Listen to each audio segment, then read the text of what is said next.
Today's interviews are coming from the Boston International Book Fair. It's November 17th, 2007. And today, first up on our interview schedule is Marty Weinkle of Buddenbrooks. Marty, good to see you. Always good to see you. You also the same. Marty, tell us a little bit about your background. Where'd you go to school? Where'd you grow up? What you did in your first few jobs? And just give us a little thumbnail of you. I grew up in South Miami, Florida, Coral Gables, and my folks raised a family of 7 children there. My dad was brought down there when he was only 2 years old by my grandfolks who moved out of Georgia. My grandmom was from Savannah, my granddad from Atlanta. He moved 10 brothers and sisters to Miami, Florida, and opened a small little food market in what is now a Puerto Rican section and Central American section of Miami. And with his 10 brothers and sisters, grew it into one of the early supermarket chains in the country. His friends were people in the Boston area would recognize names like the Mugars and the Rabs. Sure. And they all did this sort of thing together. In Texas, the Weingardens. I would have been in the food business if my granddad hadn't sold in '54, but he sold everything in 1954. And from ever since I can remember, as a little child, I collected books and I saved books. I went to university down in Miami at the University of Miami, came to graduate school up to Boston, which is how I got here. I studied political theory and international relations at Brandeis. And along the way, we got pregnant with our first child. I had to get a job, a real job. Having done jobs like taught tennis, strung tennis rackets, sold firecrackers, sold coins, all sorts of little things, pump gas, all the things we do as we're growing up. Walked into multiple bookstores in Harvard Square trying to get a job. I couldn't get a job, even offering myself for free.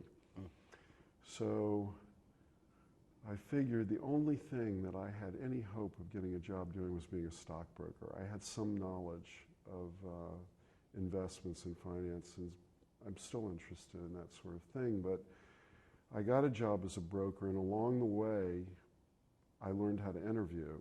And the day I was supposed to report, right in the middle of Boston, I walked into a bookshop and I got offered a job, walked over to Harvard Square, got offered a job, never looked back. And I started working 35 years ago this month, November of 1972, in Harvard Square, selling paperbacks and hardcovers. And what was the name of the shop? It was called Paperback Booksmith. It was right on Brattle Street, right in Brattle Square. And that was a day, those were the days when bookstores could proliferate easily. Books were $1.25, $1 for a paperback, and people brought stacks of them to the register. There used to be a thriving book community in the Harvard Square area. There really was, and you know, it's 35 years later now, and a lot of water has gone under the bridge since then, and the way we sell books is very different than the way we sold books back then. What took you transitionally from being Paperback Booksmith to Buddenbrooks? Well, where was the what jump? happened, I would say, is I was a bit anxious about opening my own business, which I did pretty quickly on, about 2.5 years after I went into the trade as a clerk. I had passed through management and supervisory positions inside of a large chain, one in my own shop, and I opened a store on Boylston Street in Boston's Back Bay. I bought out a small store, and we began expanding it almost immediately. And within a year or so, my studies, having been at Brandeis in political theory and international relations, my interests really hadn't waned in the people that I had read and the authors I had studied, the philosophers and the writers. I found myself going to Europe to find original editions because a lot of these reprints I just didn't want. They had been edited down and that sort of thing. I was importing container loads of new books from Great Britain, France, Germany, Switzerland, and attending new book fairs over there. Somewhere along the way, around 1980, I was in an old bookshop, and I said, old bookshop, and I said, why don't I do this? I tried it. Not knowing anything about it, I bought a stash of modern first editions, and I had no idea I was supposed to have dust jackets on them. I must have bought 70 of them. Oh, geez. And I moved them into the largest store we had in the Back Bay. And at that point, by 1980, I had 3 stores anyway. I had 1 in Miami and 2 in Boston, I think. And we were expanding, building big retail shops in Boston and in Miami. And I remember very well how angry my staff was that I was taking up room in the store with old books. Yeah, pushing the new books out of the way. Well, I didn't really push them out. I built new cases for them, but they were still upset that I was doing this. One day, a bookseller walks in and bought half the inventory that I had. So I said, geez, I must be on to something here. It was a different business in a real sense in the new book business. Prices were not printed on books. You could set your own price based on the marketplace. You could negotiate with the people you were buying from. You could give discounts if people asked for them. Yeah. It was a fun business. Sort of like something completely different? It was very different because the publishers, of course, in the other business pre-printed the prices. Still the bane of that business, I believe. At any rate, in a certain sense, we never looked back, and we just kept adding inventory and continued to add areas of interest.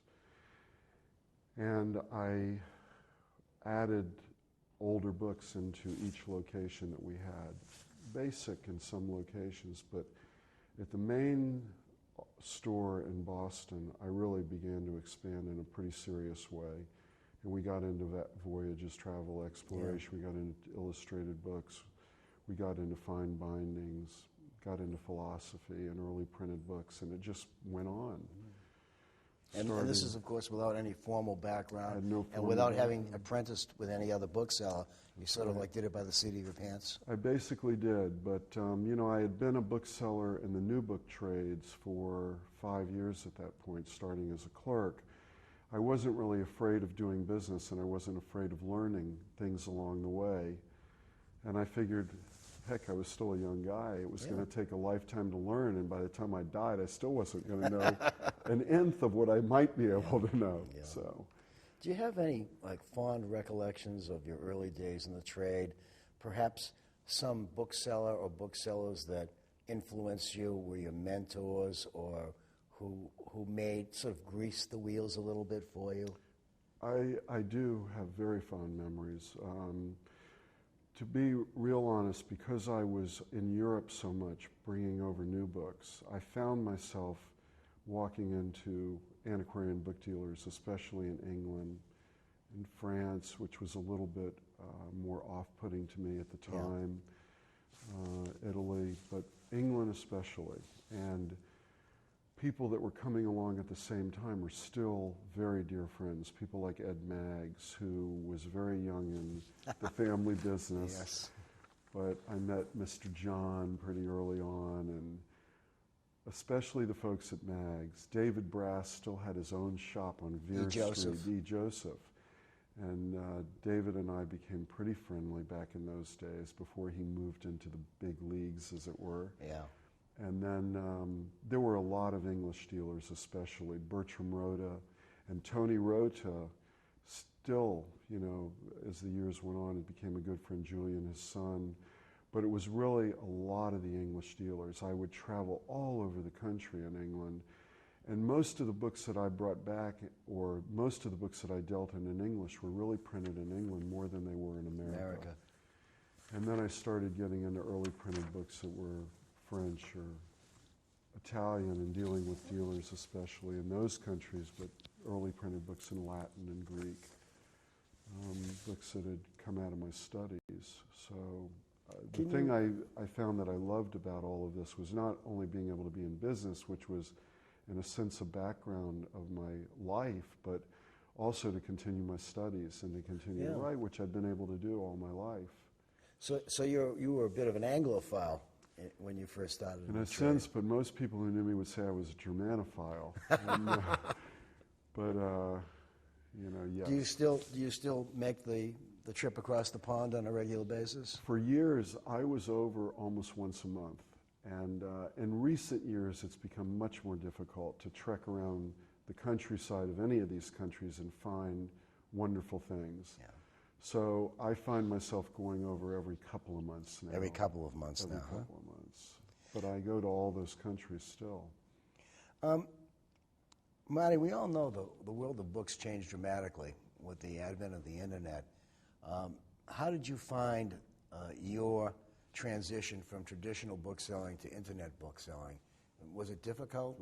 Were you computer literate before? Or did you have to become computer literate? I'd actually preface my statements with something that happened in the new book trades, which prepared me for what altered so much in the old book trade. In the new book trade, when I got into it, all of us were just coming out of the 60s and the early 70s. Making money wasn't an issue. We were interested in hanging out with books, and we made very little amounts of money, but we had a great time. And most anybody who wanted to start a small bookshop could do it back in those days, in the early 70s or mid 70s, even all the way through most of the 80s. Sure. With the advent of large brick and mortars, and what happened was that there were chains, 3 in particular, that began discounting in the new book trade, which had not been done before. They opened up stores almost across the street with individual independent booksellers, independent booksellers, and they began discounting, which affected that trade extremely. And the next thing they did, once finding that they could suck up the business by discounting, they began building huge footprint stores, 10,000, 15, 20, 25,000 square foot stores, and they crushed the independents. So having experienced that sort of thing along the way, which affected us somewhat, but we were fortunate in that we had very large stores. We saw the changes. In a real sense, it prepared us for the changes that were coming in the old books book business. And the internet began really in the new book trades almost before it began in this book trade. It affected even those large footprint stores and the big brick and mortars. So when it came to the new book trades, in a real sense, for me, every day is a new day, and you better figure out what you're going to do with it. And if you don't figure out what you're going to do with it, you're not going to be long for this world. And some booksellers may not want to transition. For me, it's a challenge every day, and in a certain sense, every failure leads to a new success if you're willing to greet it that way. Yeah. So we began offering things on the internet pretty early on, back in, say, 98, 99, I guess, maybe a little bit before that. And I wouldn't say that it's altered our business in a vast way, other than it has brought us customers that we never would have had before. But on the other hand, it's put us into a situation where we can't sell quite as easily to the shopper who's shopping only for the price point and not for the condition, or not for the copy that may have special provenance or a special thing about it which encourages a higher price for the book. So I'd say where probably more books are being sold than ever before, people don't need a bookseller in quite the same way that they needed them in other days. They can hit the buttons on a computer and find what they need. And yeah, I was computer literate along the way, but not greatly so. I could use inventory systems. I could use Word. I could write, but I'm not so well versed in computers and software and hardware as my children are. Well, yeah. For if you want to program a VCR, you find a teenager. Yeah, exactly. It's not an adult. Yeah. But I know how to use what I know how to use. Yeah. And it hasn't stopped us from being able to transition into a new technological world in our own trade. But things are changing in book selling in a great, great way. What do you, are you going to continue to have an open shop, or are you thinking more in terms of perhaps being by appointment only or retreating?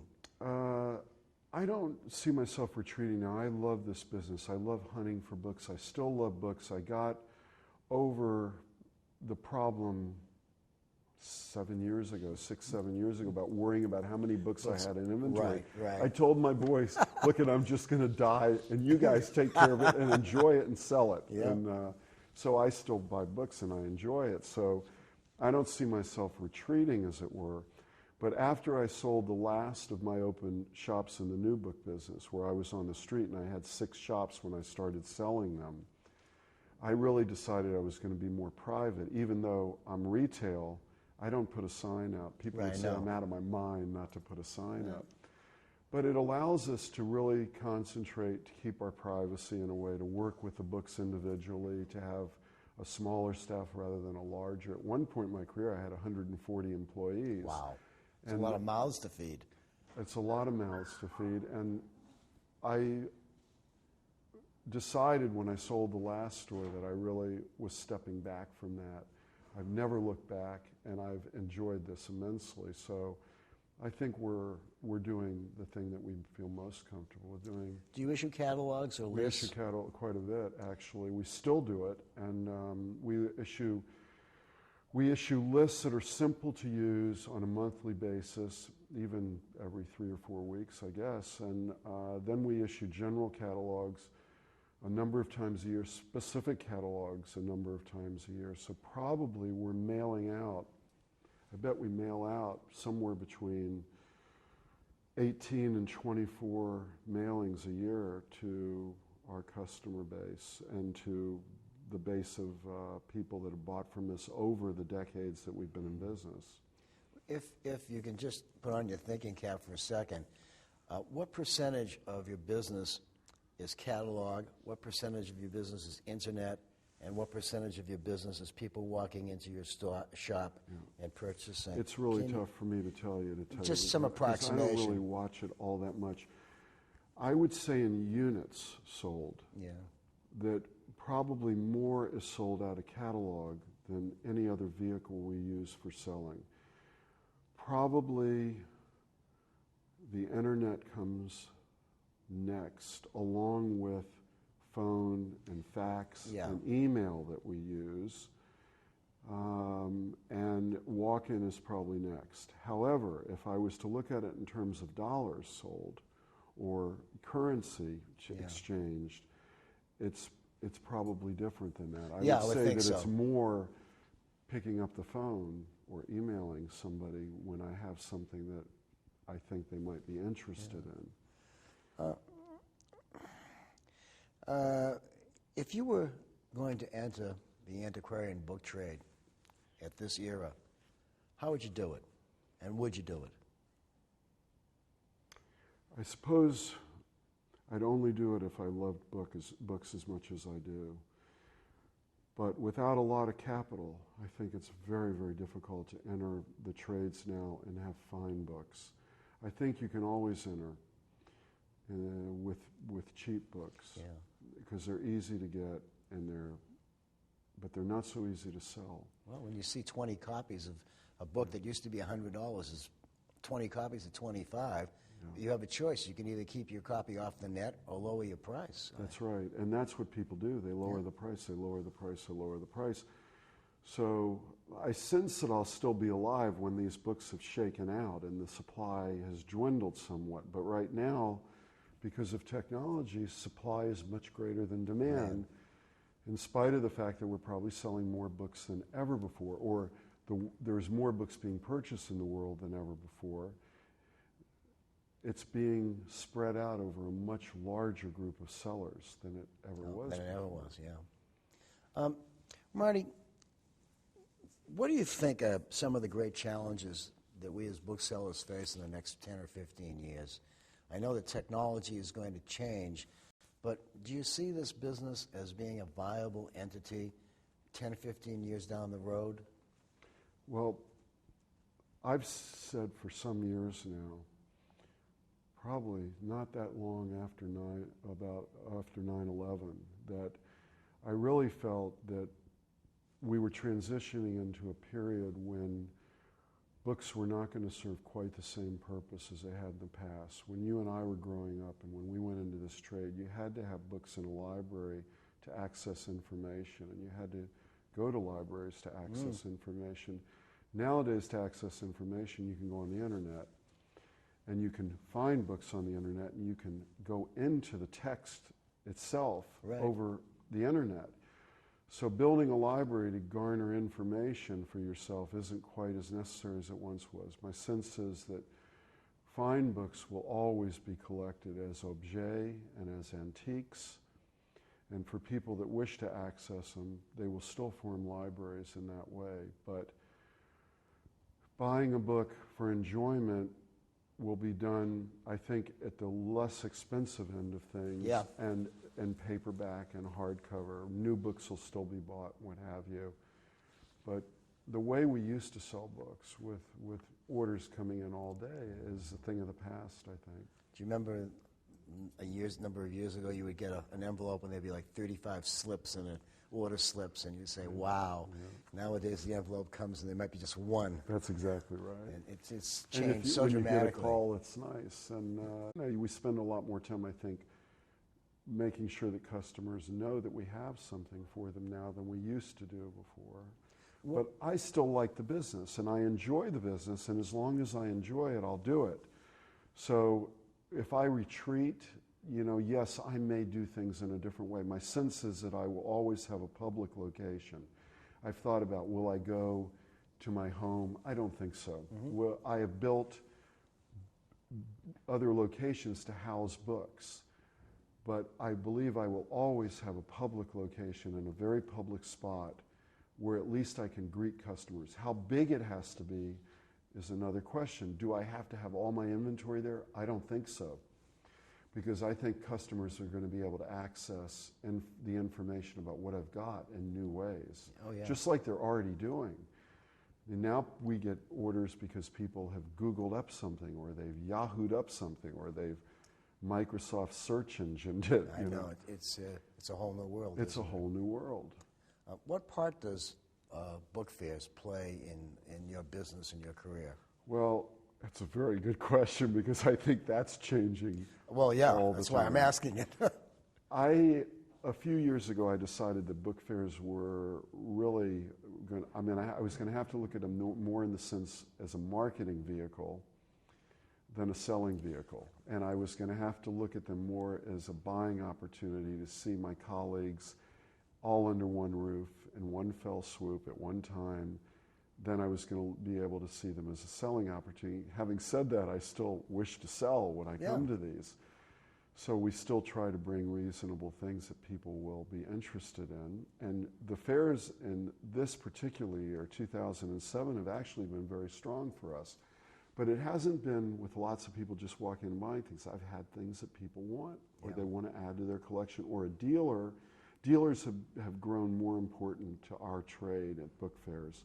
If we have something that a dealer feels they can move on, we've been fortunate in being able to sell it, and it's become a more substantive part of what we do and a more substantial part of the business that we do. Do you see, you just mentioned that it's been a particularly strong year for you. Do you see this as an upward trend or an aberration? I think it can be an aberration as easily as it can be an upward trend. If I have something that somebody happens to need, then there we go, it'll be an upward trend. But if I don't, it'll be a dead book fair. So I better buy, and the marketing is even a question now, because I believe that attendance is down quite significantly from what it used to be. I think you're right. So who are we marketing to? I don't think we're marketing to new people by and large. We're marketing to people that we've known for years, which is fine. But I see it more now as an opportunity to see colleagues to try to find something that they have that I may be able to move on and sell, or wish to have in my inventory.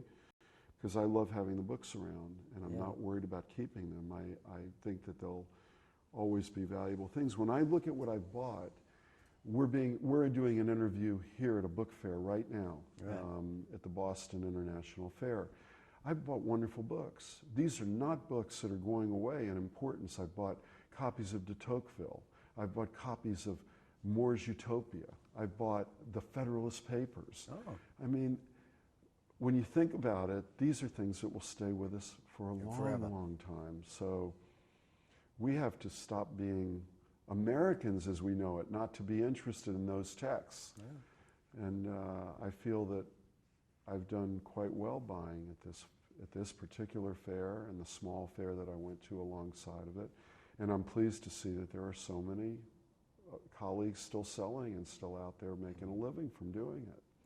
What do you think about the notion that there are no young collectors, there are no young booksellers? I don't think that it's actually quite true. I don't know the age of all the people that buy books from me because I get orders from the internet, and I'm not necessarily able to speak personally with each customer I have now like I used to be able to do. I don't meet everybody that I sell to at a book fair. I know that my own sons, who are obviously much younger than me, buy books for different reasons than I buy them for, and buy them for different reasons than I ever bought them for. They enjoy reading because they enjoy to pick up a book and read it, or they buy a book because it aids them in what they're doing in their own careers or their own interests. So I think that young people will do that. When I walk into a new bookstore, because I'm still in some ways connected with authors that I knew when I was in the new book trades, or booksellers. So I may attend the New England Booksellers Association meeting every year.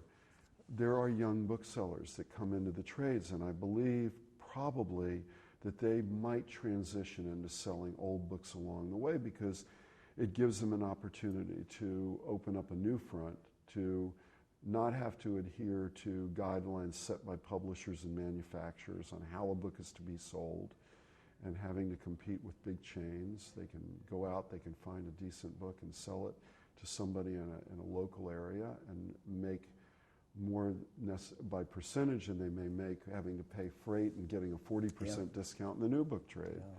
So they have a chance to do a little better, and I think that it's possible. But can they enter such a capital-intensive business as we're in now? I think it's very difficult. Just to sort of wind things down, Marty, in the minute or so we have left, what would be your advice if someone came to you and said, Mr. Weinkle, I want to be an antiquarian bookseller, and I've got some inventory and this, that, and the other thing. What would be the 2 or 3 things you might advise them to do? Well, one thing that I advise them to do is to really walk around, visit booksellers who've been doing this for quite a while, and spend some time with booksellers who are willing to speak with them. Booksellers, as we know, can get old and crotchety as they get old. Talk And about me. Some booksellers don't want to talk, but others are happy to talk. Right. And you can learn an awful lot from folks who have been down the road for a long time. I feel that that was what happened to me when I traveled around Europe. There were a lot of people that were willing to talk with me. And America was a little bit more difficult because distances are so great. So great, yeah. But over there it was much easier, and I still feel that I have that interest for myself, and that opening is still available to me. I still go around and speak to booksellers that are 30 years older than me, 40 years older than me. And I think that young booksellers should do that. People, I find that oftentimes they feel they can't ask a bookseller to open up, they're shy. But I think that's the main thing.